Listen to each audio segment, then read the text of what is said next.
Ladakh India की सबसे unique जगह जो अपनी डेजर्ट, बुद्धिस्ट मोनेस्ट्रीज और एडवेंचरस माउंटेन स्केल्स के लिए जानी जाती है। ये एक माउंटेनियस एरिया है जो कि बहुत ही ज़्यादा खूबसूरत है। यहाँ पर सिर्फ इंडिया की ही नहीं बल्कि पूरी दुनिया की हाईएस्ट मोटरेबल रोड्स मिलती हैं। मोटरेबल रोड्स का मतलब है रोड जो मोटर व्हीकल्स के लिए बेस्ट रहती हैं और इसमें ड्राइव करने में अलग ही मज़ा आता है। तो अगर आप लद्दाख टूर की प्लानिंग कर रहे हैं तो ये वीडियो आपके लिए बहुत ही ज़्यादा बेनिफिशियल होने वाला है, बिकॉज इस वीडियो में मैं वो आपको सब कुछ बताऊंगी जो आपको लद्दाख जाने से पहले जानना ज़रूरी है। So hello everyone, welcome back to our channel. I hope you guys are doing perfectly all right. तो चलिए बिना देर किए वीडियो शुरू करते हैं। पर हाँ, इससे पहले आप चैनल को ज़रूर से सब्सक्राइब कर लीजिए। अब पहले आते हैं हमारी सबसे इम्पोर्टेंट बात पर, और ये है कि लद्दाख एक हाई ऑल्टीट्यूड पर है। इसका मतलब यहाँ पर आपको ऑक्सीजन की कमी हो सकती है और हो सकता है कि आपको सांस लेने में भी दिक्कत हो, तो आप अपने साथ दवाइयाँ लाना बिल्कुल भी ना भूलें।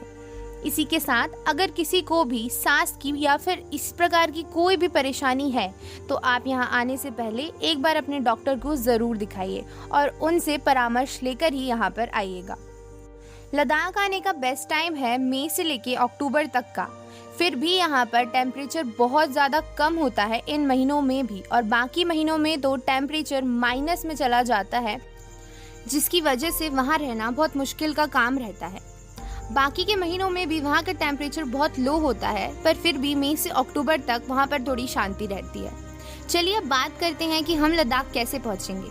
तो पहला ऑप्शन है फ्लाइट ऑप्शन, यानी कि हम फ्लाइट से लेह तक पहुँच सकते हैं और फ्लाइट हमें मिल जाएगी दिल्ली से, मुंबई से, श्रीनगर से और जम्मू से, जिसका किराया करीब 7,000 के लगभग होगा। दूसरा ऑप्शन है रोड ट्रिप, जो कि बेस्ट ऑप्शन है और हम इसी ऑप्शन को लेकर इस पूरे वीडियो में डिस्कशन करेंगे, क्योंकि इस ऑप्शन से अगर हम लद्दाख जाएंगे तो हमें बेस्ट व्यूज देखने मिलेंगे। अगर हम रोड ट्रिप चूज करते हैं तो उसके लिए भी हमारे पास दो रास्ते हैं। पहला है मनाली लेह हाईवे, जो कि सबसे ज़्यादा लोग प्रेफर करते हैं, और दूसरा है श्रीनगर लेह हाईवे, जो कि हम प्रेफर करेंगे क्योंकि इसका एक बहुत बड़ा रीज़न है। जैसे कि हम जानते हैं कि लद्दाख एक हाई ऑल्टीट्यूड पर बेस्ड है। इसका मतलब है कि वहाँ हमें जाने में, वहाँ के एटमॉस्फेयर में अडॉप्ट करने में बहुत ज़्यादा दिक्कत हो सकती है। इसीलिए हम एक ऐसे रास्ते से जाएंगे जहाँ का ऑल्टीट्यूड धीरे धीरे चेंज हो, ताकि हम उसके एटमॉस्फेयर में आराम से शिफ्ट हो सके। तो श्रीनगर लेह हाईवे एक ऐसा हाईवे है, ऐसा रास्ता है जहाँ पर धीरे धीरे ऑल्टीट्यूड बढ़ता है, जो कि हमारी बॉडी को अडेप्ट करने में ज़्यादा आसानी होगी और हमें वहाँ जाकर ज़्यादा प्रॉब्लम झेलनी नहीं पड़ेगी। अब देखिए, मैं आपको एक बहुत इंपॉर्टेंट बात बता दूं कि लद्दाख की सरकार ने ये रूल निकाला है कि कोई भी टूरिस्ट अगर लद्दाख पहुंचता है तो लेह में उसको एटलीस्ट 2 दिन का रेस्ट तो लेना ही होगा। इसका मतलब ये है कि हमें 2 दिन लेह में घूमने भी मिलेंगे। तो चलिए अब हम हमारा सफ़र शुरू करते हैं। इस वीडियो में मैं आपको वो भी बताऊँगी कि आप कितने दिन का टूर प्लान करें, और लास्ट में आपको बजट भी बताऊँगी। तो चलिए, पहले दिन में हम जाएंगे श्रीनगर से कारगिल, जो कि है 210 किलोमीटर, और इसको पहुंचने में हमें लगेंगे 8 घंटे।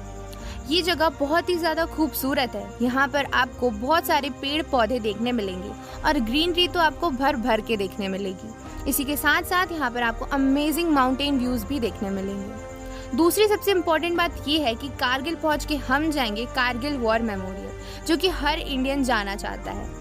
अगर आप वहां जाएंगे तो आप इंडियन सोल्जर्स को ट्रिब्यूट दे सकते हैं, जो कि एक ऑनरेबल बात होगी।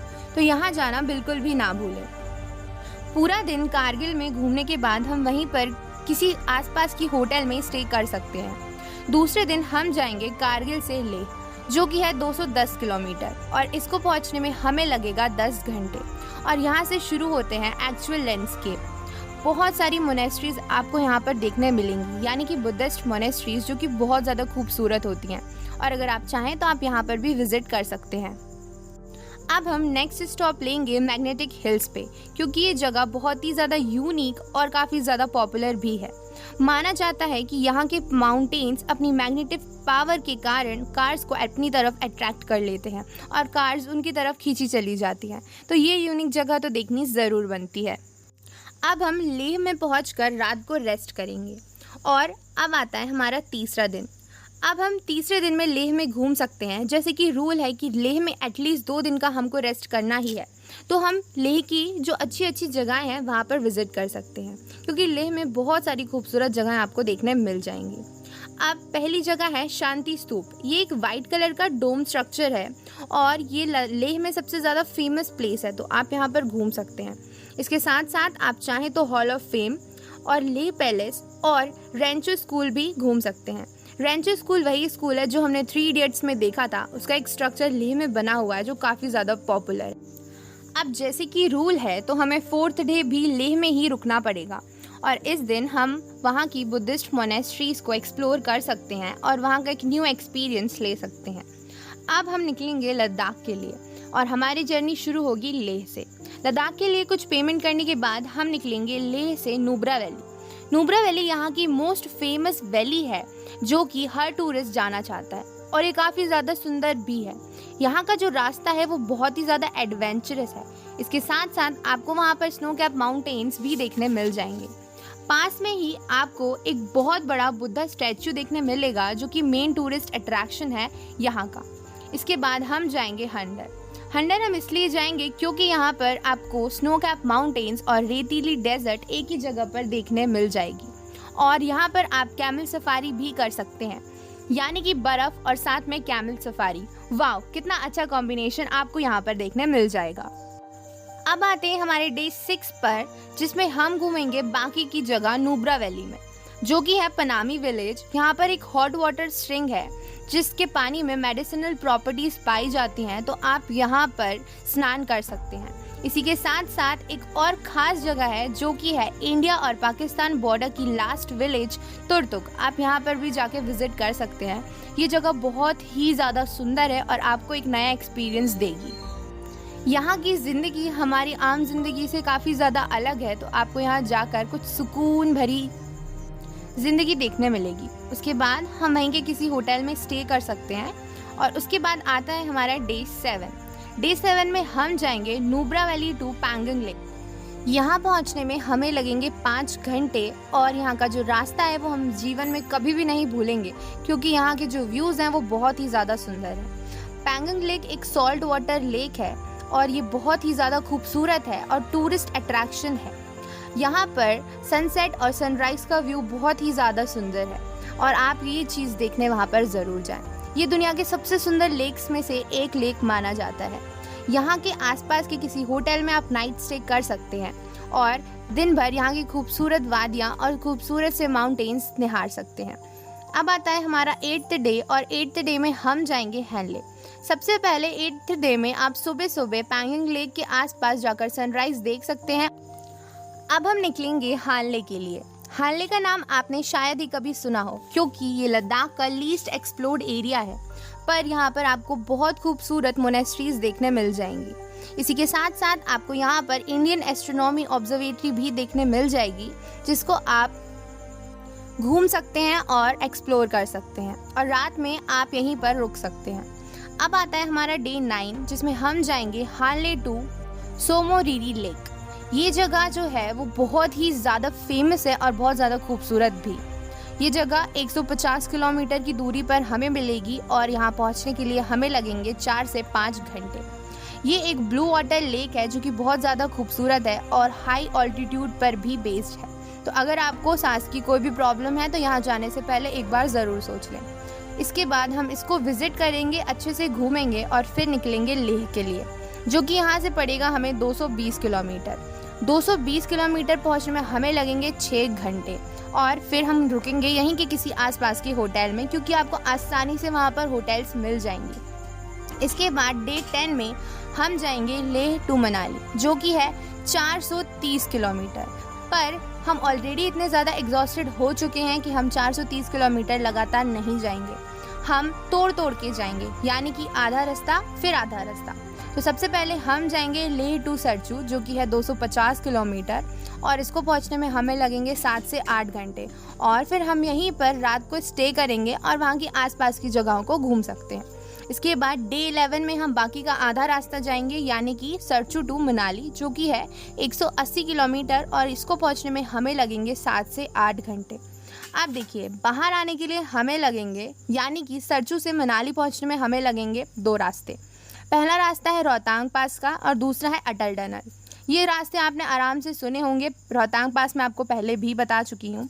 तो रोहतांग पास जो है वो टाइम टेकन रास्ता है, उसमें काफ़ी ज़्यादा आपको टाइम लग जाएगा, पर हाँ गुड व्यूज़ देखने मिलेंगे। तो अगर हम लद्दाख से वापस जा ही रहे हैं तो सुंदर सुंदर व्यूज़ देखते हुए ही जाए, तो हम रोहतांग पास को चूज़ कर सकते हैं। और दूसरा है अटल टनल, रोहतांग पास के हिसाब से थोड़ा जल्दी पहुंचा देगा, पर हम रोहतांग पास को ज़्यादा चूज़ करना चाहेंगे क्योंकि मैं आपको सजेस्ट करूँगी कि ज़्यादा सुंदर है। इसके बाद मनाली पहुंचकर हम जहाँ से आए हैं वहाँ अपने रास्ते निकल जाएंगे।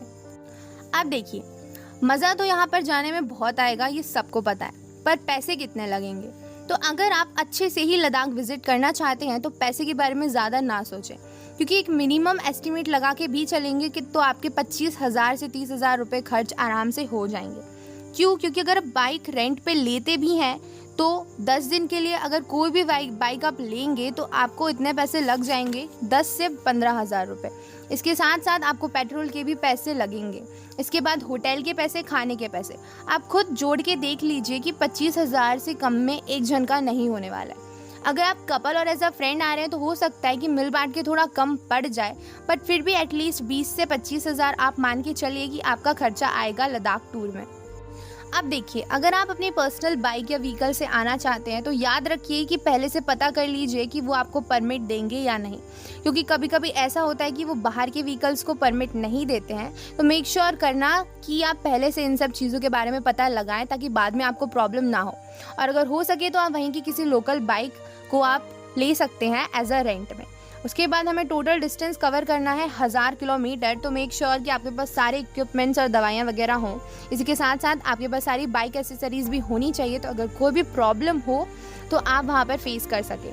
अब वहाँ पर पेट्रोल पंप्स आपको बहुत ज़्यादा दूर पर देखने मिलेंगे, तो आप पेट्रोल की कैन अपने साथ कैरी करना ना भूलें, वरना आपको वहाँ पर दिक्कत हो जाएगी।